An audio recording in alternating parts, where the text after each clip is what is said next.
জগতে যার বাবা চলে যায় মা, একজন মা কিন্তু সন্তানকে মানুষের মতো মানুষ করতে পারে, কিন্তু যার মা চলে যায় তার মতো অভাগিনী এই পৃথিবীতে নেই। কারণ মায়ের মতো করে তোমায় কেউ ভালোবাসতে পারবে না এই জগতে। মা যে ভালোবাসাটা তোমায় দেবে সেটা হচ্ছে বিনা স্বার্থের ভালোবাসা, যেটা এই জগতে তুমি আর কারোর কাছে পাবে না। মায়ের মতন করে তোমায় আর কেউ ভালোবাসতে পারবে না। শাস্ত্রে বলেছে না, ভাজা বলো ভুজো বলো ভাতের সমান নয়, আর মাসি বলো পিসি বলো মায়ের সমান। ভ্রাতা বলো ভগিনী বলো ভগিনী কাঁদবে 3 দিন, মা জননী কাঁদবে আমার বাঁচবে যতদিন। তাই এই পুত্র ব্যথা কি যে ব্যথা অন্য কে তা জানে, জেনেছিল কৌশল্যা মা যেদিন তার রাম গেল বনে। তাই যে না বোঝে সন্তানের ব্যথা, মা হওয়া নয় মুখের কথা। মায়ের মতন এই জগতে তোমায় কেউ ভালোবাসতে পারবে না মা। সেই জন্য একটা গান আছে না মা,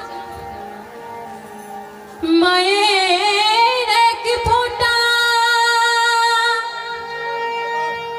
দুধের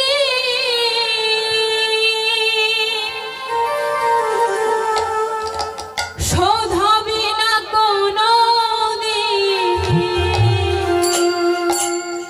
জন্ম জন্মান্তরে করিলে সাধনা।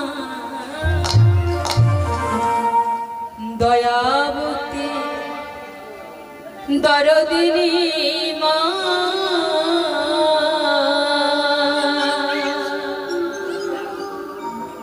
দয়াবতী দরদিনী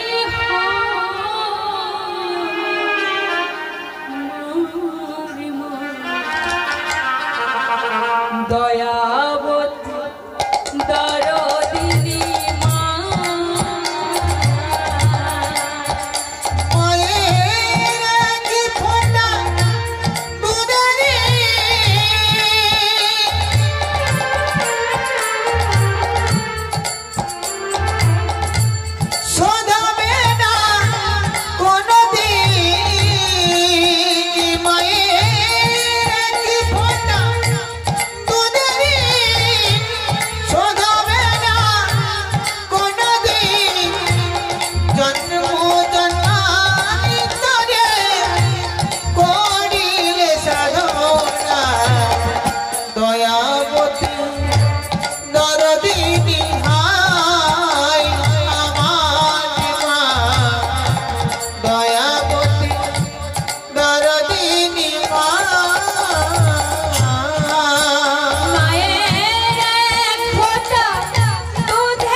গিয়ে আগে সন্তানটাকে আদর করে কোলে তুলে নেয়। আহা, সন্তানটা কত সুন্দর হয়েছে দেখেছিস, আমার মতো।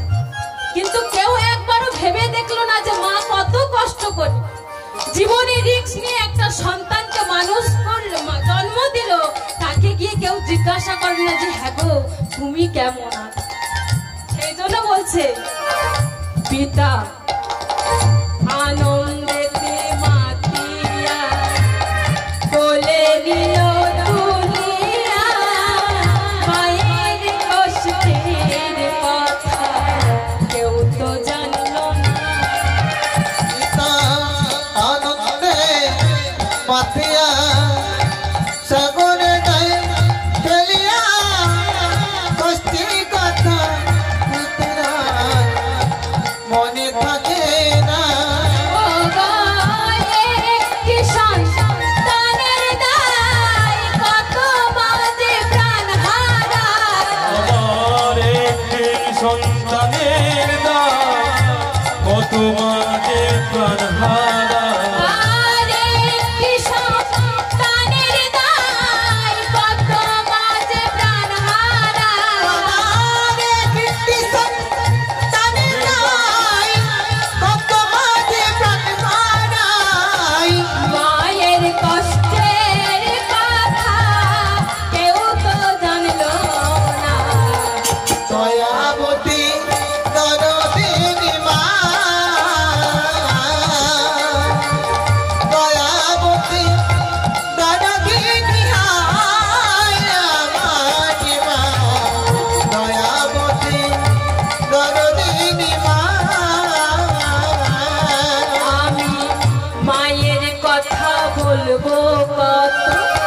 যদি বলি বছর শত তবু না ফুরাই আমার মায়ের বর্ণনা।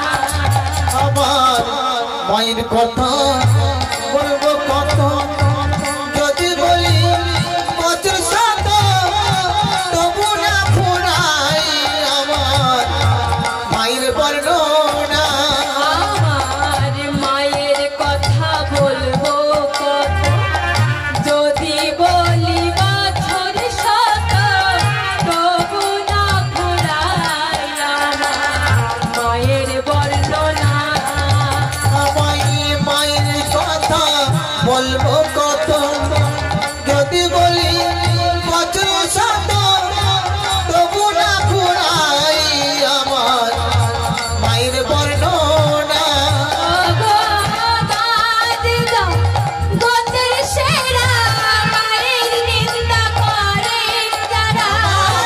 মাঝে জগতের সেরা মায়ের নিন্দা করে যারা,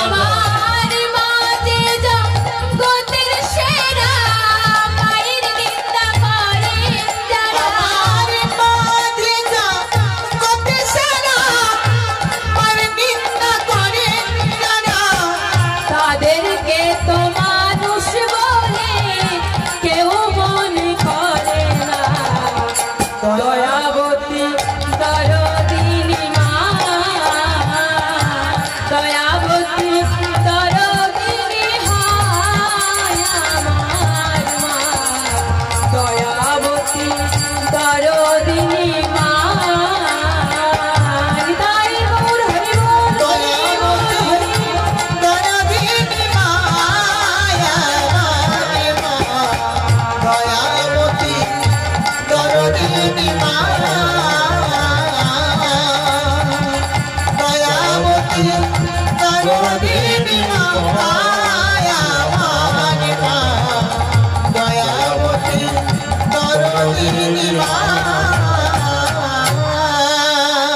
তাই মায়েরা, আমাদের মায়ের মতো আপন আমাদের এই পৃথিবীতে কেউ হবে। কিন্তু আজকের লীলায় ওই ছোট্ট মেয়েটার অবস্থাটা দেখি, যে তার জন্মানোর মুহূর্তে তার মাকেই হারিয়ে ফেলল। যখন হীরাচন্ডাল নয়ন জলে বক্ষ ভাষায় কাঁদছে, ভক্তের ভগবান আর থাকতে পারলেন না। তিনি কৃপা করে করুণা করে স্বর্গ থেকে একটা কামধেনু একেবারে বাবা হীরা চণ্ডালের বাড়ির সামনে পাঠিয়ে দিয়েছে। এই কামধেনু মায়েরা জানা আছে কামধেনু মানে কি? এই কামধেনুর কাছে যে যা কিছু চাই এই কামধেনু তাকে তাই দিয়ে দেয়। তো সেই কামধেনু একেবারে বাবা হীরা চণ্ডালের বাড়ির সামনে এসে দাঁড়িয়েছে। আর যখন হীরা চণ্ডালের বাড়ির সামনে এসে হাম্মা হাম্মা রবি ডাকছে, হীরা চণ্ডালে তাড়াতাড়ি করে ঘর থেকে বেরিয়ে এসে একটি পাত্র নিয়ে সেই কামধেনুর কাছে দাঁড়িয়েছে। ওরে গাভী, আমায় একটু দুগ্ধ দিবি গাভী, আমার একদিনের সন্তানটাকে বাঁচানোর জন্য দেনা গাভী, আমার একদিনের সন্তানটাকে যে আমি বাঁচাতে পারবো দেনা। যেই না বলা বাবা, সঙ্গে সঙ্গে একেবারে সেই পাত্র ভর্তি করে দুগ্ধ দিয়ে দিল। আর যেই দুগ্ধ দিয়ে দিল সেই দুগ্ধটা নিয়ে হীরা চণ্ডাল তাড়াতাড়ি করে তার মেয়েটাকে খাইয়ে দিয়েছে। এইভাবে প্রত্যেক দিন সেই কামধেনুটা আসে আর হীরা চণ্ডালের মেয়েকে দুগ্ধ দেয়, আবার চলে যায়। তো দেখতে দেখতে ওই ছোট্ট মেয়েটার বয়স হলো মাত্র 6 বছর। তো একদিন হীরা চণ্ডাল সেই মেয়েটাকে কোলের মধ্যে করে নিয়ে বলছে, জানিস মা, আমার বলতে তো কিছু নাই, তবে আমার বলতে যতটুকু আছে সবই তো তোরই, তাই আজ থেকে আমি তোর নাম দিলাম সবরী। আর সেই সবরী মা দিনে দিনে মাত্র 6 বছর। তো প্রত্যেক দিন হীরা চণ্ডাল বাবা ওই ছোট্ট মেয়েটাকে ঘরের মধ্যে ঘুম পাড়িয়ে রেখে হীরা চণ্ডাল ভিক্ষায় বেরিয়ে যায়। আর ভিক্ষা করে সে যা পায় তাই দিয়ে রন্ধন করে আগে ভগবানকে নিবেদন করে, তারপর সেই প্রসাদ তারা সেবা করে, সেই প্রসাদ তারা পায়। তো প্রত্যেক দিনের মতো আজকেও বাবা হীরা চণ্ডাল ওই ছোট্ট মেয়েটাকে ঘরের মধ্যে ঘুম পাড়িয়ে রেখে সে বেরিয়ে পড়েছে ভিক্ষা করতে। এখন ছোট্ট মেয়ে তো বাবা, এখন ঘরের কোণে মেয়েটা ঘুমাচ্ছিল বিছানায়, আর ঘরের কোণে একটা প্রদীপ জ্বলছে। এখন ছোট্ট মেয়ে সেই মেয়েটা ঘুমাচ্ছে আর ঘুম ভরিয়ে সেই পাটা লেগে সেই জ্বলন্ত প্রদীপটা উল্টে পড়ে যায়। আর যখন জ্বলন্ত প্রদীপটা উল্টে পড়ে যায়, তাল পাতার কুটি দাও দাও করে ধরে উঠেছে। আর যখন দাও দাও করে ধরে উঠেছে, ওই ছোট্ট মেয়েটা চিৎকার করে বলে উঠেছে,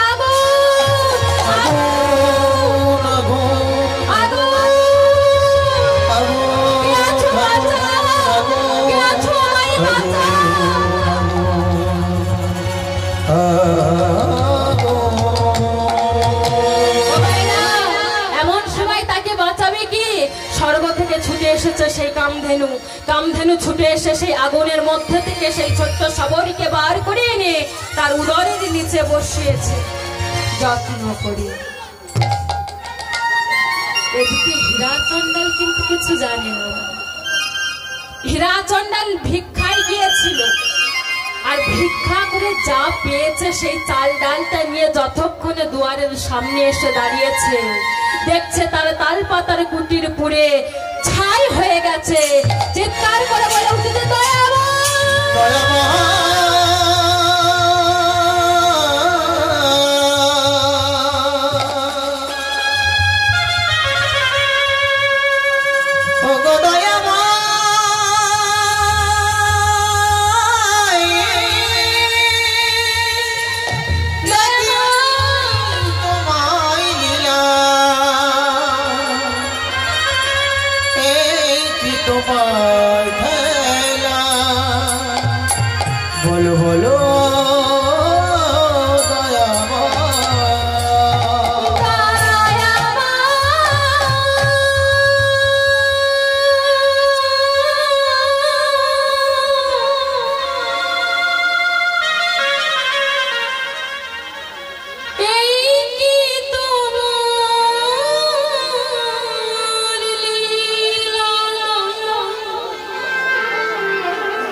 দয়া এই কি তোমার খেলা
তারপরে আমার একমাত্র বাবা বলা যে আমার নয়নের মনে ছিল, আজ তুমি তাকে কেড়ে। কেমন অপরাধ ছিল আমার,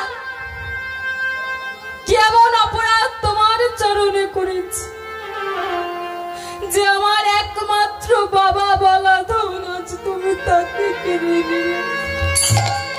উত্তর দাও দয়াময়, উত্তর দাও। আমি তো চাইনি সংসার, আমি তো চাইনি, আমি তো চাইনি তোমার কাছে সন্তান। দিয়ে যদি কেড়ে নেবে, কেন দিয়েছিলে এমন মানব জন্ম? কেন দিয়েছিলে, কেন দিয়ে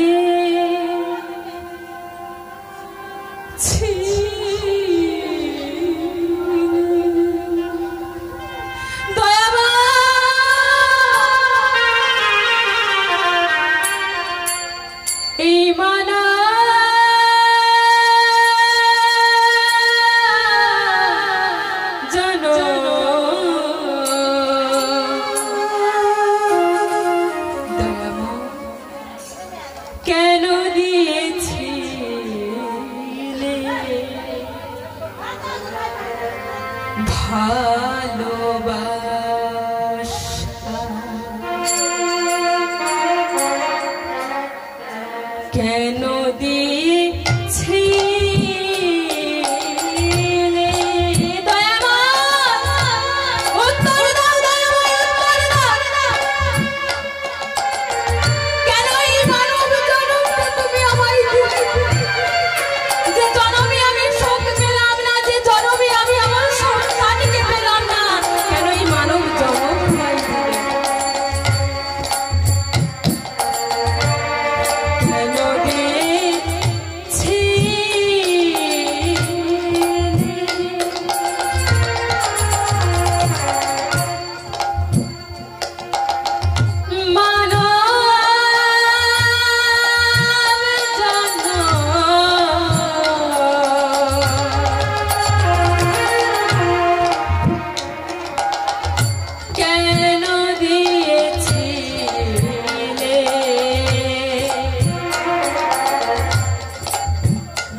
আমার স্ত্রীকে প্রথমে কেড়ে নিয়েছো, আমি তোমায় কিছু বলি। তুমি আমার একমাত্র সন্তান, আমার বাবা বলা ধন, আজ তুমি তাকেও কেড়ে নিয়েছো। যে কুড়ে ঘরটা ছিল সেই কুড়ে ঘরটাও তুমি কেড়ে নিলে, আমার একটা আশ্রয় তুমি রাখলে। এবার আমার পালা তো, বেশ, তোমাকে কষ্ট করে আমার কাছে আসতে হবে না, আমি যাব তোমার কাছে। ছুটতে ছুটতে যেই না সরোবর নদীতে গিয়ে যেই না প্রাণ বিসর্জন করতে যাবে, এমন সময় পিছন থেকে সেই ছোট্ট মেয়েটা চিৎকার করে বলে উঠেছে, বাবা বাবা,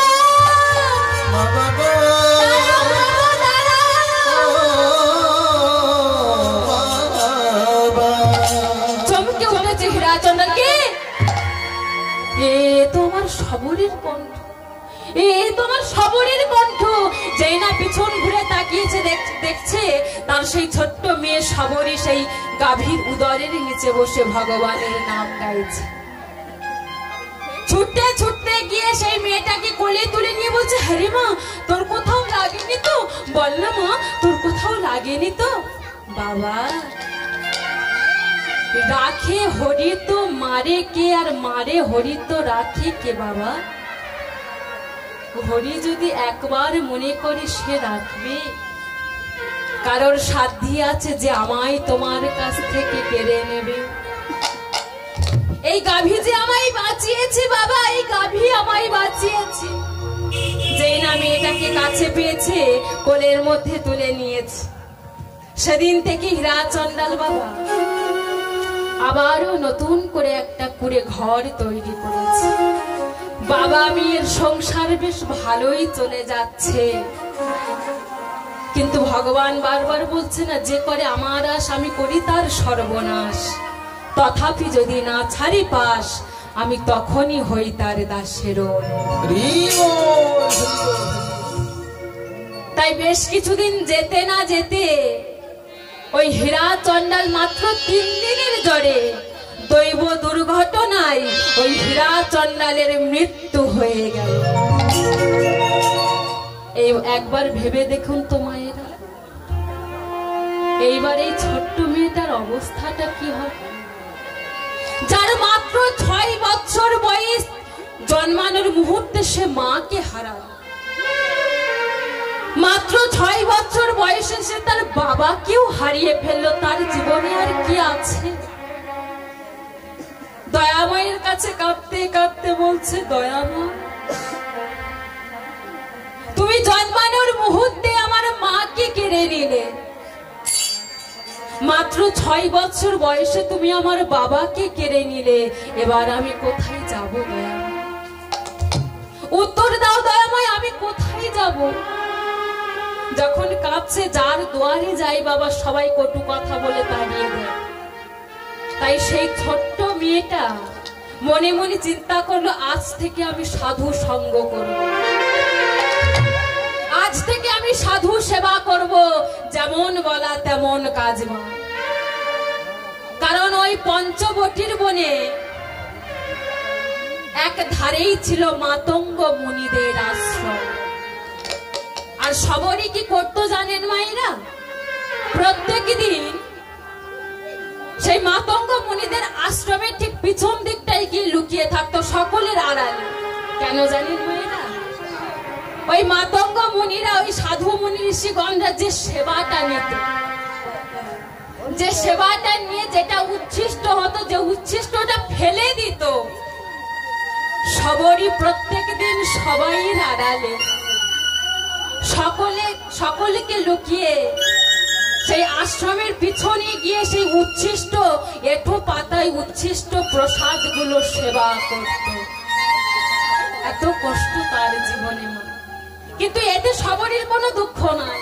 সবরীর মনের ভাবটা দেখেন, সবরই মনে মনে চিন্তা করছে, আচ্ছা আমি যে প্রত্যেক দিন নিত্য দিন সবাইকে লুকিয়ে সবাইয়ের আড়ালে আমি যে উচ্ছিষ্ট প্রসাদ গুলো সেবা করি, এটা তো আমার অন্যায়, এটা তো আমার অপরাধ।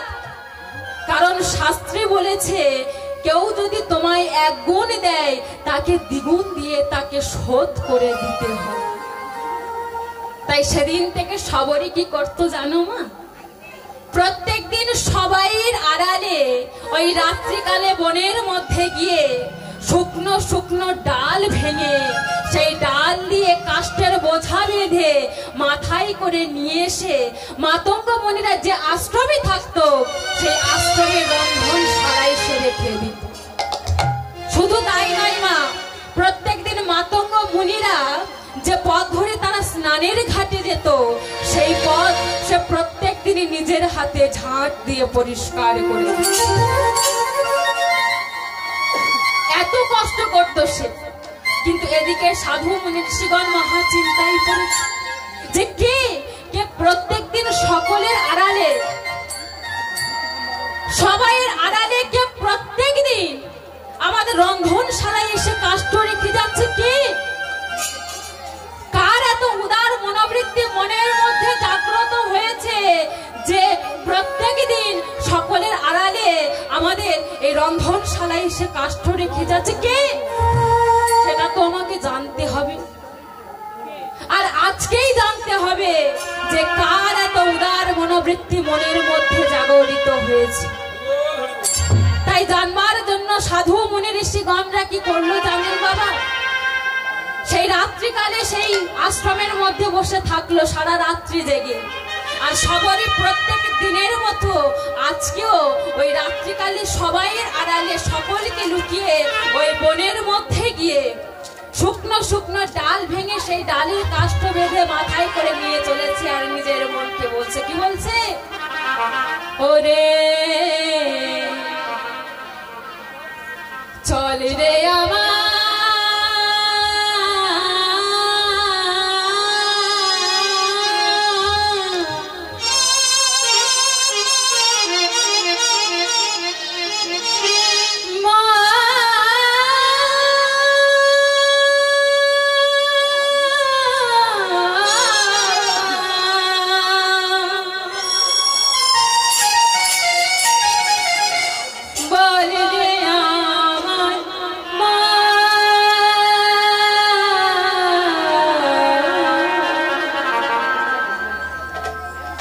কতদিনে পাবি রে তো সাধুর শ্রীচরণ। তাই হরি বল মায়েরা বলুন ধ্বনি বলুন ধ্বনি, সেই কাষ্ঠের বোঝাটা নিয়ে চলেছে। চল রে আমার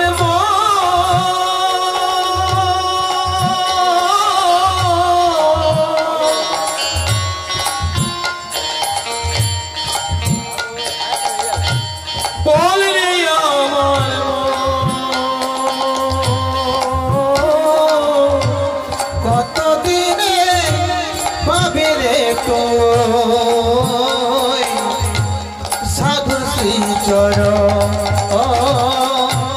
কতদিনে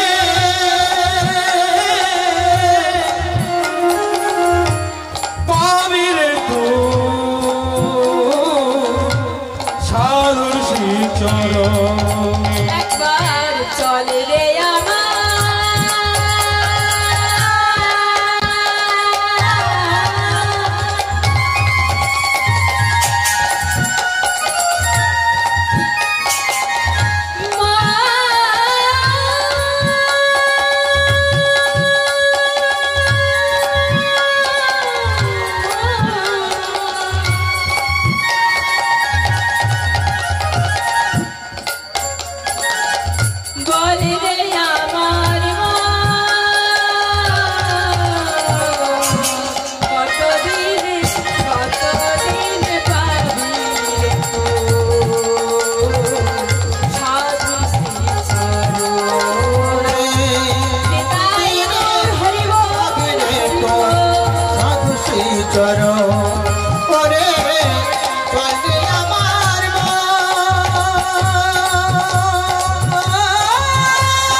চরণ কতদিন পাবি